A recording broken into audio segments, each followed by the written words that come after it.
கடலைப்பருப்பு உளுத்தம் பருப்பு கொஞ்சம் வெந்தயம் அப்படிவா வெந்தயம்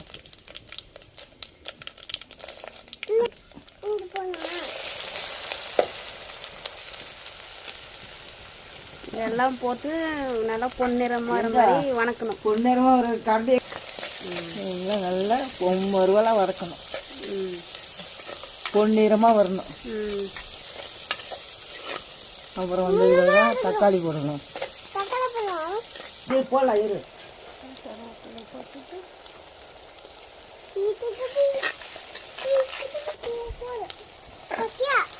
தக்காளி போட்டு வணக்கணும்.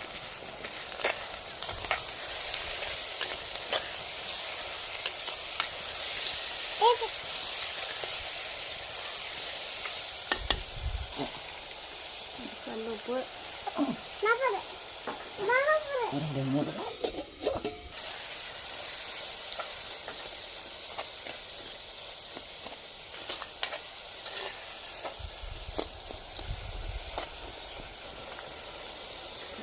கத்திரிக்காய்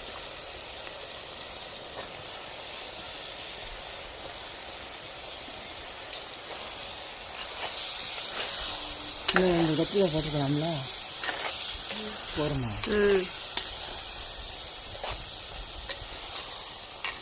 ஏற்கனவே உப்பு கொஞ்சம் போட்டோம்ல, உப்பு போனாதான் கத்திரிக்காய் வரைக்கும் போட்டு வச்சாங்கல்ல இந்த குழம்பு. இங்கே என்ன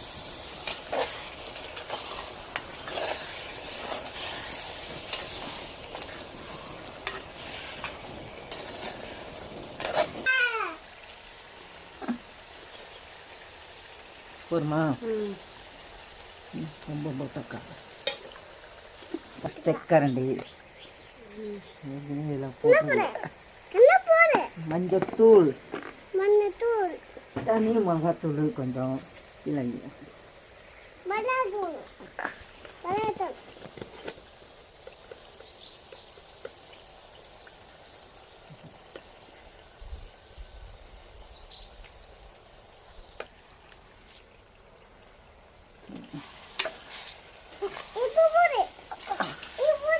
அவ்வளோதான் செகண்ட் பண்ணி வாட்டி சரி அரைச்சி கூட உண்டால ஒரு ஸ்பூன் போட்டு